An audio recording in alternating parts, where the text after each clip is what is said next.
Hora de falar sobre Copa do Brasil. Sorteio das oitavas de final da Copa do Brasil foi conhecido nessa segunda-feira na sede da CBF. E o principal jogo desse primeiro mata-mata será Corinthians e Palmeiras, adversários na final do Campeonato Paulista. A grande diferença é que inverte-se o mando. Corinthians decidiu o título do Paulistão na Neoquímica Arena. Agora ele faz o primeiro jogo em casa e decide a classificação para a próxima fase no Allianz Parque. Jogo dos mais importantes, talvez o mais interessante dessa oitavas, que representa ou garante outros jogos legais, como por exemplo Flamengo e Atlético Mineiro, jogo da ida no Maracanã, o jogo da volta na Arena MRV. Queria contar também que Internacional e Fluminense se enfrentam, São Paulo e Atlético Paranaense, Botafogo e Red Bull Bragantino, Bahia e Retrô. Já o Cruzeiro pega o CRB e o CSA pega o Vasco. Importante lembrar que todos os nomes que eu citei primeiro fazem o jogo de ida em casa e decidem a classificação para as quartas de final na condição de visitante. Fabrício Valentini, boa noite, Nicola. O Pai é fora do Vasco, sim.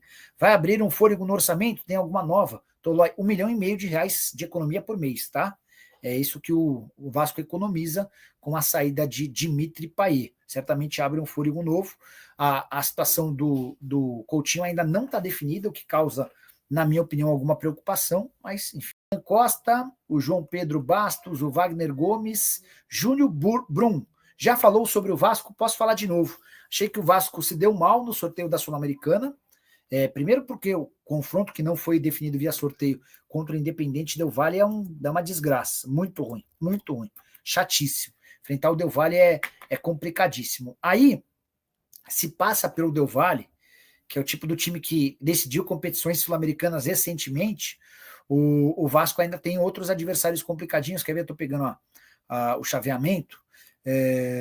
O time de Fernando Diniz enfrentará a Altitude já nos playoffs da Sul-Americana contra o Independente Del Valle. Jogo a 2.850 metros acima do nível do mar, jogo em Quito. Caso passe de fase, o próximo adversário nas oitavas de final será o Mushukruna. Ah, Nicola, mas Mushukruna? Beleza. Esse time é equatoriano, fundado por uma comunidade indígena, joga a quase 2.800 metros acima do nível do mar, 2.754, e teve a melhor campanha da fase de grupos da Sul-Americana, tá? Ele liderou com enorme folga o grupo do Cruzeiro. Teve 16 dos 18 pontos possíveis, tá?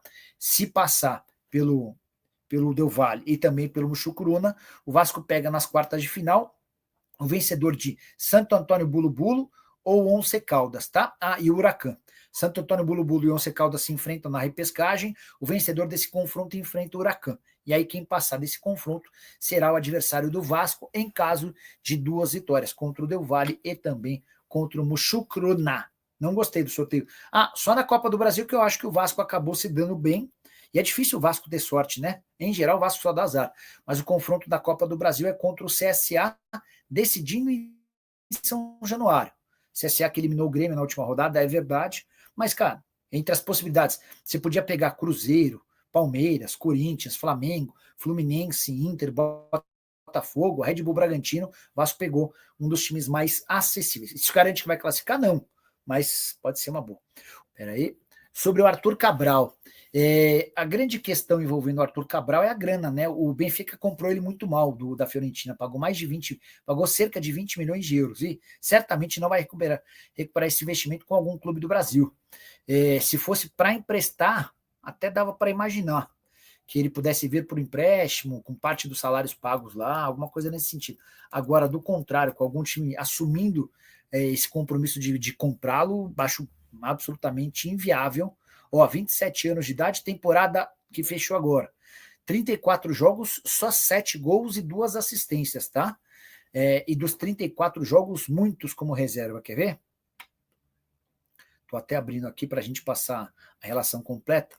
Dos 34 jogos, 7 como titular e 27 como reserva.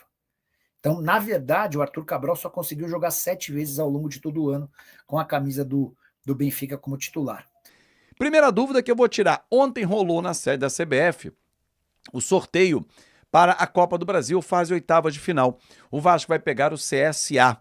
Primeiro jogo em Maceió e o segundo no Rio de Janeiro. A tendência é que hoje a CBF divulgue as datas, já tem a data base, 30 de julho e 6 de agosto, mas o desmembramento depende ainda das datas que a Conmebol vai divulgar de Libertadores e Sul-Americana também na fase oitavas de final. Então, assim, a CBF está aguardando porque alguns clubes estão lá, né? No caso, Vasco, Fluminense, Flamengo, Botafogo, enfim, todos estão disputando essas competições. E aí é o seguinte, algumas pessoas acharam que quando saíram os confrontos já tinha um chaveamento. Não tem chaveamento. 8 equipes vão avançar para a fase quartas de final. Ponto.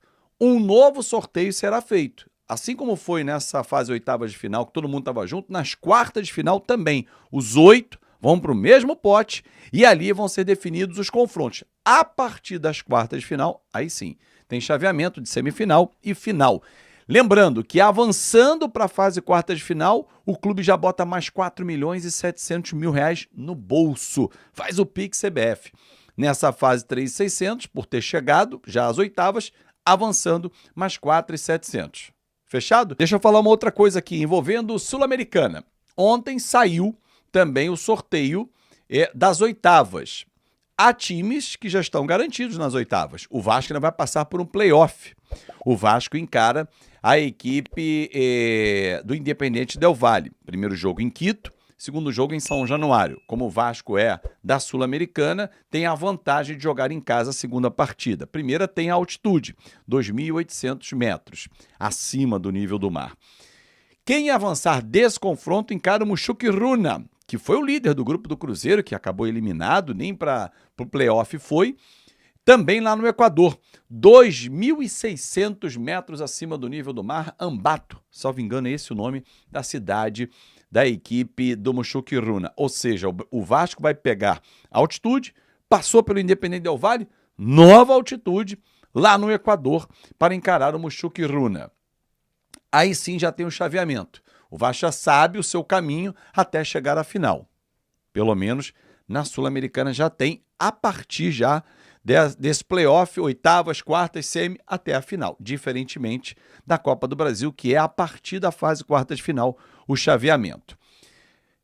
Ontem o Vasco recebeu uma notificação, notícia sobre o esforço, da FIFA, sobre uma dívida superior a 2.600.000 dólares pela compra do Juan Esforça. O News Old Boys acionou a FIFA e o Vasco, mais uma vez, vai apresentar o seu argumento, como fez diante da alegação do Nantes, por conta da dívida com o Adson, que ele está em recuperação judicial e a lei brasileira não permite pagar credores fora do plano do acordo judicial, da recuperação. Então, assim, o Vasco está tentando de novo, junto à FIFA, foi notificado, agora vai se defender, porque antigamente como é que funcionava?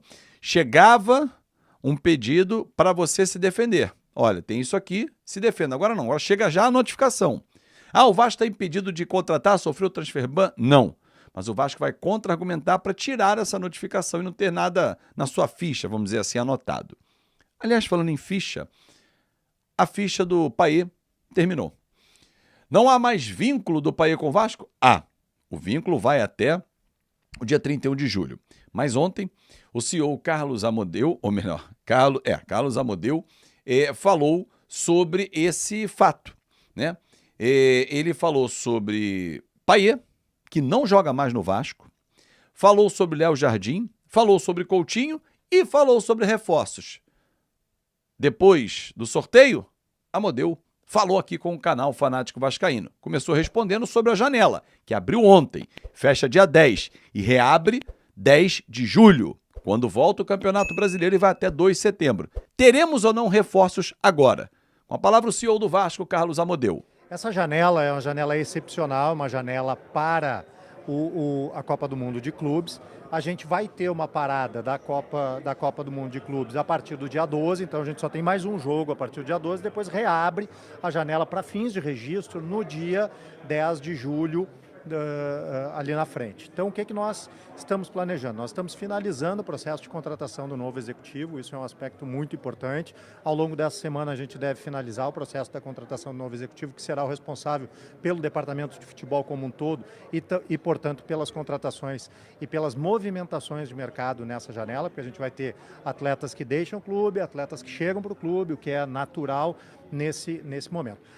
Nessa janela agora, nós vamos jogar no dia 12, depois os atletas vão ter cerca de 10 dias de folga, até por conta da legislação, a gente precisa ter esse processo, então nós não estamos neste momento, nessa janela do dia 2 ao dia 10, com pressa para fazermos contratação, até porque nós vamos ter até o dia 21 de folga dos atletas. Então, nosso objetivo é, a partir do dia 21, já termos movimentações no mercado, para que aí sim os atletas possam chegar junto com o atual elenco, possam se preparar durante todo o período da preparação e sejam registrados a partir do dia 10 para poder jogar no dia 12 ou dia 13 contra o Botafogo na nossa retomada do campeonato. O raciocínio do Vasco da Gama é esperar o período da volta para o trabalho, porque 12 joga com São Paulo, 13 sai de férias obrigatórias. E aí o Vasco volta a treinar dia 21. Então, a partir do dia 21, segundo o Amodeu, o Vasco já terá reforços ali para o Fernando Diniz trabalhar. Perguntei para o Amodeu depois, chegadas e saídas estão interligadas? Ele falou, vai fazer parte. E ele disse isso na resposta. Alguns jogadores vão sair e outros vão chegar. Payet é um que vai embora.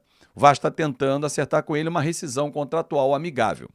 Se liga. O contrato do Payet, ele encerra no dia 31 de 7. Nós já estamos em contato com os agentes do jogador para acertar, inclusive, um eventual término antecipado de comum acordo do contrato do atleta, até porque nós vamos ter uma parada agora a partir do dia 12 até o dia 12 do mês subsequente. O contrato dele vence 15 dias depois, né, da retomada da competição. Então a gente já está em contato com os agentes do atleta para que a gente possa acertar um término antecipado do contrato de trabalho dele, considerando toda a importância que esse jogador tem não só para o futebol mundial, mas aqui também na sua passagem para o Vasco, para que a gente possa fazer o encerramento desse ciclo da melhor forma possível.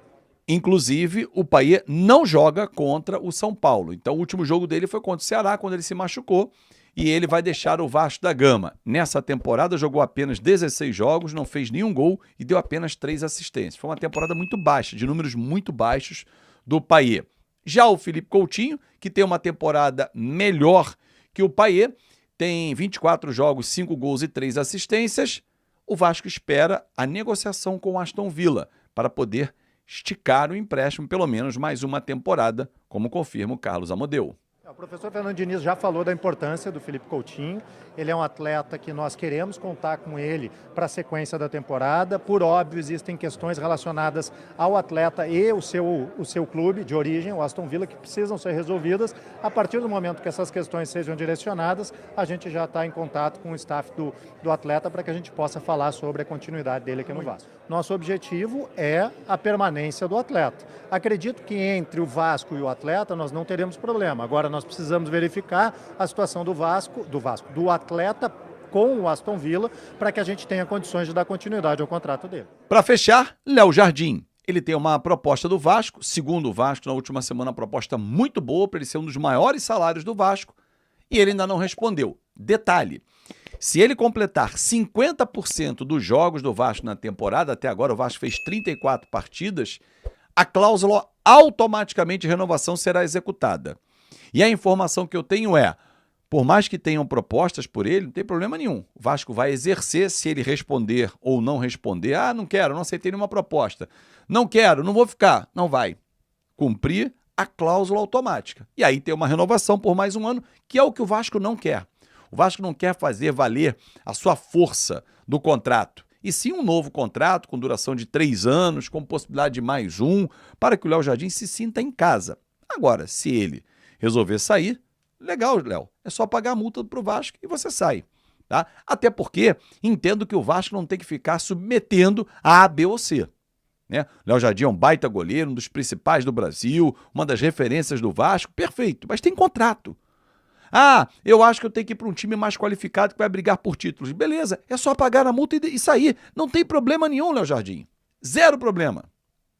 Acácio, Carlos Germano, Mazzaropi, Elton, todos esses passaram pelo Vasco. Só que escreveram uma linda história. Você está começando a sua. Se você acha que no Vasco não vai ganhar nada, beleza. É só pagar a multa e picar a mula.